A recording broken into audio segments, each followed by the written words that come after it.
Welcome, everybody, to another episode of Patch Notes Breakdown. It is Smite 11.4 Dapper Denizens update. And along with this update, you can now go pre-order your Smite 2 Founders Pack. You can go to nexus.gg/BlazeMcBain if you want to help support the content and get access to those Smite 2 Alpha weekends starting in May. Along with that, depending on which edition you pre-order, you can get your cross-gen skins for Neath, that Night Stalker Neath, and the Tier 5 Zeus skin if you go to that Ultimate Edition. Make sure to check those out. But let's talk about Smite 1. Let's talk about the newest patch that dropped today and the changes that come along with it. We're getting some new skins. We're getting a skin for Ra, Bacchus, Izanami, Poseidon, and Scylla. Some of those are through the pass. Others are through Immortal Honor. And then the Izanami skin is in a chest, so make sure to check those out. A few bug fixes here and there, but we are getting some general game mode updates. So, for instance, kill rewards decrease the bonus XP for low-level players killing high-level players from 0.3 to 0.2. Obviously, if you got killed by a low-level player, there was kind of like a way to fight back really easily, it kind of felt like. So just trying to make sure that when you gain a lead, the lead that you went for and try to extend is still useful. We've also added the Bold Demon King to the Conquest map. If you haven't checked it out, I did post a clip of us taking Fire Giant at 10 minutes. This objective is going to be in the Fire Giant pit. It spawns from 2 minutes until 15 minutes, and the Fire Giant will now spawn at 15 minutes instead. And they've adjusted some achievements with that. But killing the Bold Demon awards global gold, global XP, and a team-wide buff. Bold Demon Sight for 60 seconds. Bold Demon Sight reveals all enemy wards on the map for the duration of the buff, making them killable. Along with that, the Bold Demon King is affected by jungle starter items, so make sure to check that out. Gold Fury, seeing some changes to Gold Oni and Primal debuffs have been reduced from 5% to 4% per stack, so that's a 6% decrease in total. Mid Harpies, Nagas, shield buff, cooldown buff, and have all been reduced their base gold and XP. The invade penalty, the reduced base invade penalty has went from 75% to 70%, so making invading a smidge easier. Are you probably going to do it? I doubt it, but maybe, just maybe. Assault, you can now reroll twice, and your reroll and trading time is increased by 15 seconds. That's going to feel pretty good. Tier 1 towers are now going to have a stat adjustment. Their health decreased from 2100 to 1750. Their physical power has been buffed by 20, though, now 235. Physical prots are a little less than 25, but they added a 50% damage mitigation, because that's right, baby. The Bastions are in Assault, adding 2 to those Tier 1 towers. So keep an eye out for those. They work the same way as they do in Conquest. Health orbs, the central 2 health orbs initial spawn times have been staggered. The center lane health orb now spawns at 1 minute, but the side lane spawns at 2 minutes and 30 seconds. Fountain movement speed, when leaving the fountain, players are now granted a temporary movement speed boost with a variable duration depending on how many towers are still alive. When the Phoenix is down, players will no longer have the movement speed buff out of the fountain. They did a domination ticket fix. We've had our dual changes as far as gods that are banned and unbanned. And then we get to our nerfs. And some of these nerfs are pretty substantial. Sphinx Bauble, seeing an increase of 450 gold to purchase. This is one of the largest gold increases I think I can remember, going for 2450 to now 2900, and I think it's needed. It was a luxury item that a lot of people were building to get that 50% cooldown. Conduit Gem decreased the minion damage per stack from 2 to 1. I think this is to kind of help and damper the Guardian solo idea. Pele, they're going to decrease that inner damage from 70 scaling to 250, now 60 to 240, and decrease the outer damage 140 scaling to 220, now 130 to 210. Pele was kind of on the rise, not too surprised to see this, so the slight adjustments here. We have some new items. Stormseeker Bow builds out of the Hunter Bow tree, 1900 gold. You get 15 physical power, 20% attack speed. And then the passives where this thing goes wild. When you hit an enemy god with a base attack, gain a permanent stacking attack speed buff. Each stack grants 0.15% attack speed for a max of 999 stacks. I plan on testing this tonight while I'm live on Smite Game and throughout the week. I could see it being kind of a bait item, but I think it will be fun to have that and Silver Branch together.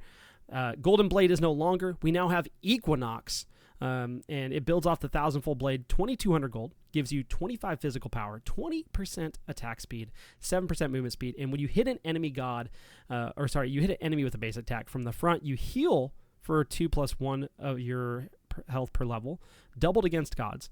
But when you hit an enemy base attack from behind them, you deal damage 15 plus 3 of your physical power. I think this is going to be interesting. I think it's going to be a fun item. I think it kind of goes hard in solo, maybe with some assassins as well in the jungle. Erendite finally getting some love. They're going to decrease the gold by 100, but increase the buff duration by 2 seconds, increase the passive damage by 10. Erendite needed some love. I think Erendite was in a weird place. I think this brings it kind of the forefront. Happy to see that back. Gemma Isolation, decrease that passive cooldown now to 2.5 seconds. Gemma ISO, I think, is now good. Is it great? I don't know, but good it definitely is. Frostbound Hammer, decreased that passive cooldown now to 3 seconds. Frostbound Hammer is going to go hard. Fighter's Mask, decrease the damage taken debuff and decrease damage dealt. I don't think anybody is going to be buying this. I'd like to see it, but we'll kind of see if it gets played around with. Divine Barrier is good. They buff it, increase the play range by 10 units, reduce the cooldown by 10 seconds. I mean, that's pretty substantial. I think this is a good relic. I think it doesn't get built enough. I expect to see more of it, at least for testing purposes. Vision Shard, increase the vision radius by 10. It's going to be pretty good. Vision Shard is in a really good spot right now. Wing Shard, increase the movement speed by 5%. I expect to see both of those picked up more. Now for gods, Izanami, they're going to increase the base slow by 2% on spectral protection, along with the slow per stack by 4%. And Fade Away, decrease the cooldown of her dash to 15 seconds at all ranks. Izanami is going to be on the rise here in the duo lane. Yu Huang, Master Dao, decrease the stacks down to 3 seconds. Flames of the Phoenix, increase the burn ticks, now scaling 5 to 13, helping that late game damage. Dao Cultivation, increase the projectile damage scaling from 35 to 40, AoE damage from 50 to 60. Yu Huang was already decent. I think Yu Huang now becomes kind of good. I think Yu Huang's on the move here to be much, much better.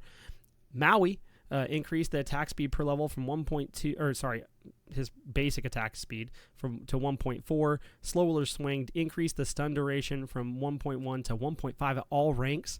Decrease the mana cost to 60 at all ranks.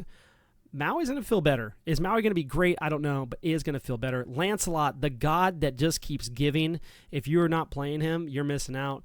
Camelot's Quest, decrease the max stack count to 40, increase the movement speed to 0.45% per stack, increase the basic damage reduction to 0.45% per stack. Pretty good buffs there. Shield Strikes, increase the shield damage now 45 scaling to 185. That's going to help across the board at all levels, and decrease the cooldown of Quick Turn to 2 seconds flat. Lancelot going to be feeling a lot better. King Arthur, basic attacks. King Arthur may now proc basic attack items with this basic attack. If this doesn't make him better, that's fine. It's going to make him fun. So expect to see some fun and crazy King Arthur builds. Frostbound King Arthur goes hard. Catch me in the queues. Chang'e, Jade Rabbit, increase the movement speed of the rabbit. It's now 5 times Chang'e's speed. Increase the movement speed while dancing to 40%. Increase the damage taken debuff to 5 seconds. I think Chang'e, this makes her a little bit better. Heimdallr, Piercing Sight. Heimdallr's sword now spawns 55 units in front of him, which is going to provide a more consistent sword spawn and animation. I think it's going to be a lot better. Surtr is going to be good. You're going to see a lot of the old fire giant. Flames of Muspel, stacks increase from 200 to 999, and you gain stacks for hitting non-enemy gods. Hitting gods, it's going to stack like crazy, and the damage per stack is decreased from 5 per stack to 1 per stack, but man, is Surtr going to kind of go ham now. Newt can now cancel Convergence, putting it automatically on cooldown, and refunds any leftover ammo. That's a really good quality of life for her. Cupid's hearts now spawn closer together. Kabrakan gets a protection. Kabrakan's protection buff no longer wears off while he continues to take damage. Hercules now gets an unlocked camera during Earthbreaker, and now can re-aim the boulder and has an unlocked camera during Excavate. I hate Hercules, but God, is this buff good. I expect to see a lot of Hercules, and that makes me sad. Achilles, combat dodge. On quick cast, the targeter will no longer automatically appear, and on instant cast, the targeter will no longer automatically appear, just making for some better consistency for those players.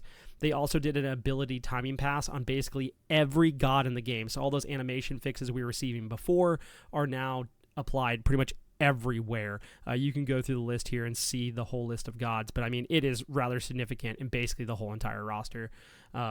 Other than that, thanks for coming and checking out Patch Notes Breakdown. Make sure to come out, check out on streams at twitch.tv/SpaceMcBain. And if you want to support the content, go buy some gems or get a founders pack at nexus.gg/SpaceMcBain. As always, it's a pleasure. I'll catch you guys on the battleground. Peace.